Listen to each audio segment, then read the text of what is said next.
Hi అండి, అందరూ ఎలా ఉన్నారు? ఈరోజు మనం వెళ్తుంది ద్రాక్షారామ శ్రీ మాణిక్యాంబ దేవి సమేత భీమేశ్వర స్వామి ఆలయం ద్రాక్షారామం అనమాట. ఇది వచ్చేసి పంచరామాలలో ఒకటండి, త్రిలింగ క్షేత్రము.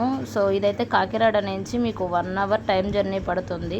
సో ఇదైతే టెంపుల్ చాలా ఓల్డ్ టెంపుల్ అనమాట. సో చూస్తున్నారు కదా, ఇలాంతా స్ట్రక్చర్ అంతా చాలా అంటే చాలా బాగుంది. అండ్ నాకు తెలిసి ఫస్ట్ టైం ఒక టెంపుల్కి 2 ఫ్లోర్స్లో దేవుడి దర్శనం ఉండేది చూసాము.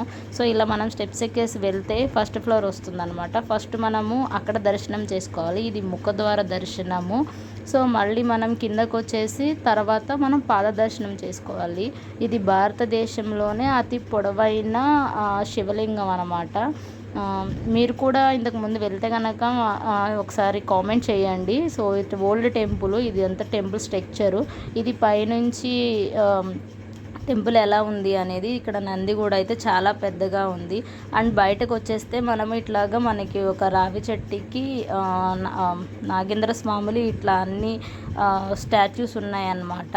సో ఇదైతే మొత్తం టెంపుల్ చుట్టూ వాతావరణం. దీని పక్కనే కోనేరు కూడా ఉంటుంది, మీరు చూడాలనుకుంటే వెళ్ళండి. సో నా వీడియో కనుక మీకు నచ్చినట్టయితే లైక్ చేయండి, వేరే వాళ్ళకి ఈ వీడియో పాస్ అవుతుంది. అండ్ మీకు ఈ టెంపుల్ గురించి ముందే తెలిస్తే కామెంట్ చేయండి. ఈ వీడియో మీకు నచ్చినట్టయితే నా ఛానల్ని సబ్స్క్రైబ్ చేసుకోండి. థ్యాంక్